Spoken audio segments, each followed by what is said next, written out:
So what'd you think of it? Oh, dude. I really enjoyed this movie. I would say the word I would want to use is that it challenged me throughout watching it. You're challenged to get through it? No, I don't know. So it was an enjoyable movie. It was like a fun little ride. The Batman feel to it was awesome, but you can't just sit down with a bowl of popcorn and watch the movie. You have to watch it and pay attention to it. I use the word challenging to describe it because it just fits perfectly for me, but then it's really hard for me to describe what I mean by it being a challenging movie to watch. That makes perfect sense, right? No, I don't. It is that. So having seen the movie, I think I know what you mean by challenging. Yeah. So it takes a little more effort to watch. Yes, there is not a lot of dialogue in this movie. There is not a lot of action in this movie.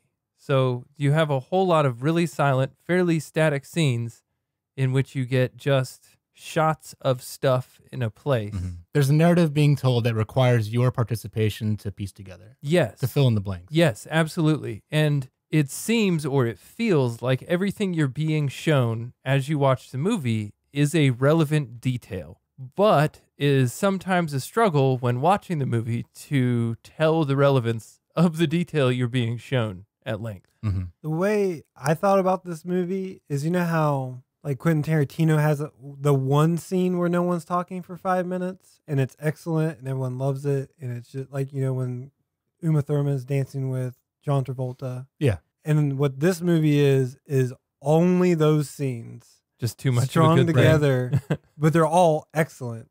I'm not saying that is a negative thing, but that's what, when I was watching it, it was like, she just took really good scenes from every movie, like a lot of movies, and then put them all together and like makes one, like it's nothing but that type of feeling the whole movie. And that seems impossible to do and walk away saying it was an excellent movie. Yeah. But I felt like she did it. Like it was a feature-length short film. Yes. Is how it came across. Because that's not bad, yeah. Yeah, the story is nothing original, in my opinion. Like it's true. Two star-crossed lovers with a vampire. Mm-hmm. And that's about it. Yeah. But that doesn't matter because what you're watching is just excellent. Is cinematography the right word? Am I using it wrong here? It does have good cinematography. Like just the storytelling element that is like you being immersed in what you're watching. Mm-hmm. Well, and that it's all visual styling. They're not going to talk you through this. Yeah. Not at all. Actually, I read an interview with the director of photography. It was shot on an Arri Alexa. You're gonna have to elaborate on that type of camera. It's really expensive. So they rented it? They probably got it for rent. Or it's the DOP's equipment. And he included that into his fee. Did you ever find out why they chose black and white other than the feel? Is it just for nostalgia reasons? I don't know. I knew you hadn't. I read that and they may have mentioned it, but I don't remember. Yeah. I feel like outdoor scenes would have fallen apart in color. Yeah. No, I mean it fits because the whole movie feels nostalgic to a point. I mean, he drives an old car, not a coincidence, I would assume. Yeah, you might say hipster, like some of the YouTube comments we've seen. Yeah, I think it's better than hipster, if that makes sense. Like this is like hipsters can claim it, but it's better than what a hipster movie would be. Mm-hmm. I think so. I just think the term hipster is a cop out in dealing with this. Is it art house nonsense? There is yes. Hipster. No, that's what I'm saying. It's better than all that, those type of comments. Like it surpasses, it rises above it, I think, personally. Huh. Not just because I like it more, just because it is nothing, no scene is wasted. There's no hipster scene where it's like, you could have cut that out and I would have known the exact same thing and felt the exact same way about the characters with the art house nonsense / hipster. This is every scene. You can't pick a scene that you would get rid of. I saw a great interview with a comedy writer once. And he says the worst thing you can do in comedy is you can ask yourself a question, wouldn't it be funny if, right? Like you never want to write a script with that question. Okay. Wouldn't it be funny if? Wouldn't it be cool if? Mm-hmm. Right? That's always a bad idea, he said. And I find that interesting. That kind of comes up here. Your argument is that everything has meaning. Right. It's not just for the sake of self-indulgent art. Yes. If you would. I mean, like, rather than sound like I'm 100% positive. Like the negatives I would put is the dad didn't seem like he was making the same movie as the rest of the characters. Like his acting was just a little different. I don't know how to explain it. Like he was supposed to be a junkie. Yeah, I understand. Junkies act different. His scenes are my least favorite, not because of what the content is, just his acting in general. I didn't. Mm-hmm. I like when he's with the. So you would say, like, if you were to change anything in this movie, you would say, don't make him a heroin addict, make him like a painkiller addict or something, because he kind of had to go there a little bit. Yeah, considering the circumstances. Yeah, I guess that's kind. Yeah, emergency rooms and doctors turn away pill addicts nowadays, and then heroin's becoming popular. I'm just trying to think about that one movie. What's it called? Requiem for a Dream. Yeah. So you see all these different types of addiction, and I don't know. Like it's just like his scenes felt out of place from the rest of the movie. Not that they were bad; they just felt different than the rest of the flow. You know what shot I loved of him was where he's watching the woman strip. Well, no, that's I interrupted myself, but that was what I was going to say. It's like that scene with the woman fits in the rest of it. Just the way he looks at her, it's crazy. Fucking unsettling. Yeah. It's like such a concentration on his face. I've never seen anything like it. Oh man. I have to go watch this. I'm probably going to watch this movie again tonight. Just talking about it makes me excited. I have no idea why either. I haven't looked it up, but if there's any kind of commentary on the Blu-ray, I'm getting that. You have to hear what I they have say. to see the commentary. I feel like commentary is my favorite part of the film. Yeah. Do you think that because Vice pushed it out though, you'll get because Vice published it, you'll get a whole bunch of it just from Vice through their YouTube channel? You know what I mean? Like instead of releasing a commentary track on the DVD, they can monetize every step of it by putting it on the internet? Or does that make less sense? We haven't seen it yet. Yeah, I guess you're right. I mean, I could answer this question pretty easily if I just looked it up. What was included on the Blu-ray? Yeah, but that's way less fun than speculating. My last negative thing I would throw in there is the scene where she's attacking somebody. Yeah. And it does the word shoots the black over and over again. Not that that's bad. It just feels like at that point she was trying to show you that she can do nostalgia really well. You know what I mean? Like it was like kind of like from Psycho, you're saying? Yeah, from Psycho or something. Like it was like that was the only time where I felt like she was actually trying to show off. I'm gonna speculate. I'm gonna speculate here. I'm gonna say that she originally intended for that to be one continuous shot, and when she saw the finished product in the final film, she said that's not working like the way I wanted it to. Okay. And so she tried to find a way through editing to make it more appropriate to the feeling she was trying to accomplish. Yeah, I can see that. And that comes up. It happens. Mm-hmm. Yeah. That's my personal guess. I don't know. It just felt tech demo-y to me at that one scene. Yeah. I didn't like that. I didn't like the fast motion for when she attacked people. Like they picked up the frame rate from 30 to 120 real quick. I liked that too. I don't know why. I found those little things endearing. Like everywhere where you saw the movie run up against its limitations, where you saw its reach exceed its grasp, they said, let's keep going. And I think that like it showed some vulnerability and made me more interested in the production of the movie than just the movie itself, if that makes sense. Yeah. Which I deliberately did not look up before talking about this because I was hoping one of you guys did. What the cost of the movie? Just general idea, vibe, background of the production itself. Because it's... Bill might know. What do you mean the background of the production? Well, like, okay, so we know that Elijah Wood has a piece of this movie. Yes. I would be interested to hear about his role. The filmmakers they live in the United States, but they are Iranian. Because the movie itself... Their parents are Iranian. See, and in that, like, the movie itself is in Farsi. Yes. Iranians are a very, very conservative culture. And then the movie has drugs, profanity, violence. Yes. In Farsi. Yes. I feel like it's this weird, like, on one hand, it's a neat little standalone film. It's a fun piece of a movie to watch. But the social undertones of an Iranian girl or an Iranian director making such a rebellious sexual movie in the native language of such a, conservative upbringing, I think is really interesting. Sure. Well, as far as she goes, her parents came here from Iran I don't know the reason. I don't think I ever heard it, but I'm assuming to escape that type of society that was forming. And so she was, as I understand, yeah, I actually do know this. She was born in the UK and then came to America very early, right? And so children, if you've ever known a child of an immigrant, they typically learn English when they start going to school. Yeah. So their first language is, well, usually Spanish in my experience, but in this case, Farsi. So she speaks it fluently, and I'm assuming she always kept that because just her parents never quite learned English as well.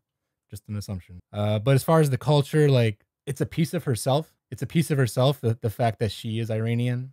And that's an important thing to incorporate into a movie, because when you're directing a film, you have to ask yourself, why am I the best director for this movie? So you have to make it your own. And she's the writer. So that's a question you have to ask during the writing process as well. As far as Elijah Wood, he's credited as an executive producer, which I'm just assuming means he either donated money to it or he got money donated to it. Yeah. And they started with a $55,000 fundraising campaign on Indiegogo, which I'm assuming they at least matched. So I'm just going to guess 100,000 overall budget. Huh. And as far as how it was created, I don't know. I don't want to just reiterate an entire interview. Yeah. But what was your question again? It really, and I think that part of it, you got to it when you mentioned that her parents are Iranian immigrants. Because if you think about it, the country Iran 3-4 years ago, maybe only 2 years ago, there was a Pharrell song, Happy, right? Mhm. Everyone, yeah, now it's playing in your head, You're Welcome. That Pharrell song, some Iranian kids actually filmed themselves dancing to it, and it got put on YouTube. Mhm. The kids went to jail for dancing to a Pharrell song, No just for kidding. making a video of themselves Yeah, I dancing. remember that. Which makes, and because they were imprisoned for blasphemy and indecency. Now, ultimately, public outcry, because it's still, their country is half as democratic as ours, right? Like, they get to vote for one party, we get to vote for two. Mm-hmm. They, ultimately, social backlash caused them to be released from prison, and I believe pardoned for their crimes of indecency. But the fact that the culture in Iran, I don't want to blame the culture, I think is the wrong word, but politically, the way the country is governed, I think violence might be okay. I think that they're similar to Americans in that sex is bad and violence is good. But any scene of nudity on the movie or any sexual act on the movie, keep in mind that her upbringing is one where kids could go to jail just for dancing. So it makes it into this huge act of rebellion. And again, these are broad brushstrokes. If she was born in the UK, raised in the United States, those social pressures aren't as extreme, but they're certainly part of the filmmaker's background. Yeah. Well, just by her having the actors speak in Farsi applies that culture to like the American viewer when he watches it or he or she watches it, and like Mhm. they have to like maybe see that culture in a different light, if that makes sense. Like it might not be what the actual, like, you know, you have to be more like it's just like a window. It's like, oh, they can also fall in love for the stupidest of reasons and make bad mistakes. Yeah. Like- Turns out that kids there just want to buy expensive shit and text each other too. Right.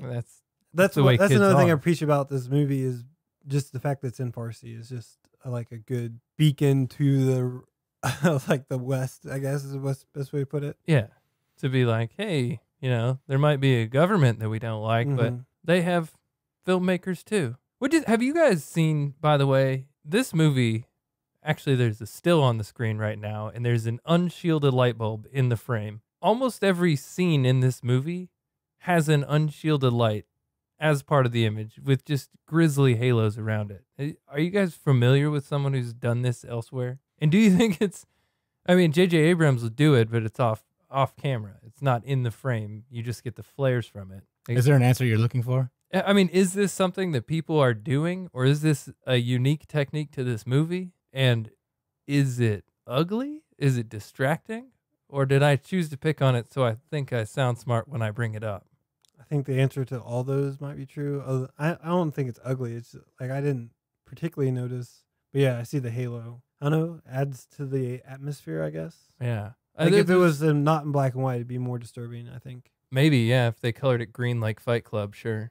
Because the hugest thing, like one of the visual things that comes to my mind when I think about this movie right now is unshielded lights. So there's a scene where there's a 3-foot unshielded fluorescent bulb hanging on the wall in someone's apartment. it wouldn't be there in a real apartment. But there it is. Yeah. Like for this whole discussion. And it's one of the very few dialogue sequences in the movie. There's just a light bulb in the background. I did not even notice that at all. There's I don't know how I missed it, but it was whatever. the whole thing. And then outdoor scenes. I think the outdoor scenes that helped enhance the feeling of darkness. The outdoor scenes at street lights night, I definitely remember there's a lot of street lights. Yeah. But Yeah. that could have is that a cheap and easy way to darken the rest of the image without, I don't know. I have It's no a idea. visual element. If you want to look at it from a graphic design standpoint, it helps to balance out the image. It made Or it, could. made it super dramatic, I suppose. Yeah. Really bizarre, though. I mean, you can call it an aesthetic. If it's done consistently enough, then sure, you can call that a style. There might be a reason for it. I haven't actually considered that. Yeah, now we'll have to wait for follow through from this director, see what happens next. You said she has a unlikely pairing for her next movie, Keanu Reeves and Jim Carrey. That's right. That is right. I cannot imagine those two acting off of each other. Yeah. Like, Well, the amazing thing here is somebody watched this movie and they said, hey, well, what else do you have? What other scripts have you written? oh, so this is her script for the next one Yeah. too. Okay. Yeah, she said she's written, about 20 scripts. She hasn't just waiting, Mm-hmm. which is highly impressive. I can't even imagine that. Yeah, Well, I mean, it's kind of easy when you say about 20 lines in a whole movie. Like, Sure. you could Yeah, but There's a just little more to it than that. run those through. I was going to say, then think of how do you fill the rest of a movie yeah. Oh no, when people aren't talking? I was just trying to be clever. It Yeah. wasn't like I understand. There's other things written in, like Yeah. halo of light bulb. Yeah. Pool of darkness. Yeah. The I don't know. I do like it's kind of the Romeo and Juliet. You know, like so original Romeo and Juliet, it was about two kids that had no business falling in love with each other, and like it was supposed to make fun of kids just falling in love for no reason. And I feel like this is what this is just two kids falling in love for zero reason. Like they have no business liking each other. Like she falls in love with him while he's on ecstasy. You know what I mean? Like, Yeah. I like that. I don't know. It would make me like, cause I always wonder like what that Romeo and Juliet was like.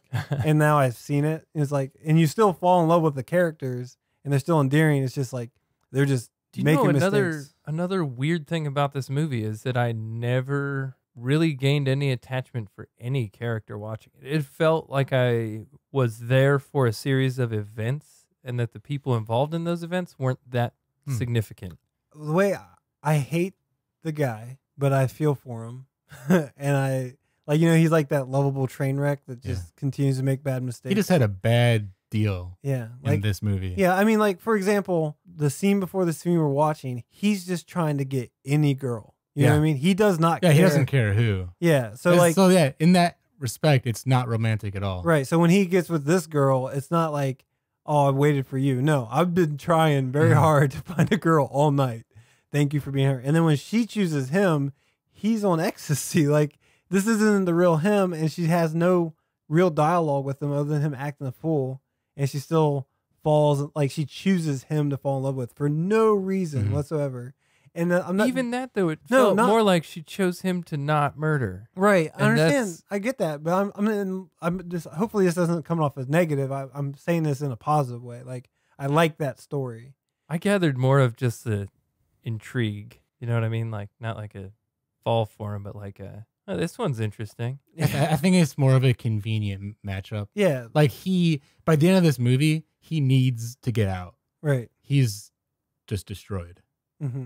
And he wants something to cushion that a little bit. Yeah. And she's already destroyed. Yeah. And so she's looking for the same thing. And I think they form a good sympathetic match. Right. And I think that's really all they're looking for. Yeah. Yeah. Like I said, not negative at all. Like I like that. Like where these aren't destined lovers. They're just two kids acting stupid. Really. Also, But one of the He's- kids is Batman.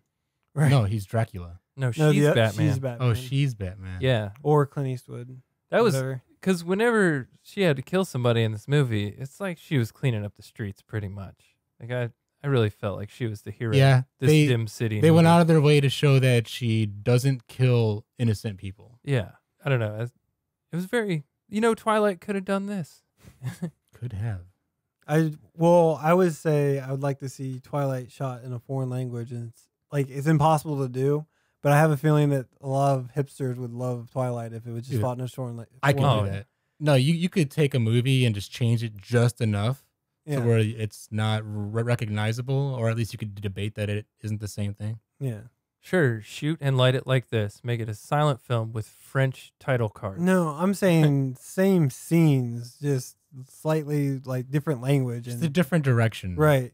really. And then like people will be like, "Oh, this is so good!"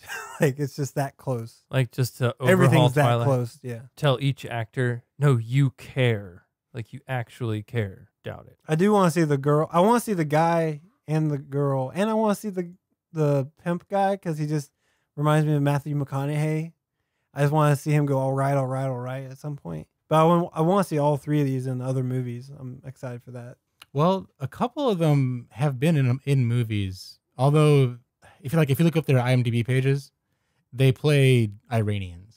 Unfortunately, like that's their thing. Yeah, I would want to see him not. Yeah. I mean, like they can. I'm you not just want saying- them as actors. Yeah. Right. Do they get typecast into the snarling brown horde playing Iranians? You know, I Or- saw their names listed for certain movies, but I did not go back and find their performance. So I don't know. The guy in this So it's not like is American incredibly good Sniper looking. and Yeah. Oh, like, hopefully not. yeah, you know. Yeah. Yeah. I want. Yeah, like that's right. I just want to see him as actors, not like oh, he's going to be in Prince of Persia. Yeah. Great. Yeah, Prince of Persia, or what was the other one? Zero Dark 30 or something. I think Right. one of them was in one of those. Huh. Oh no. Yeah, I want to see him. Yeah, just be Yeah. a dude trying to get a girl on a date. Who knows? Maybe this movie will help push us culturally towards seeing them as people. Well, I Maybe. mean, we've seen the up and down votes. Judging by the YouTube perception of this film or reception, it's not. Maybe not. I don't know if we're there yet. Yeah, I guess I haven't really stopped watching many movies, but I haven't found the window for righteous indignation on the internet yet. You know what I mean? Like, what does a movie have to do to you to get you in the comments section?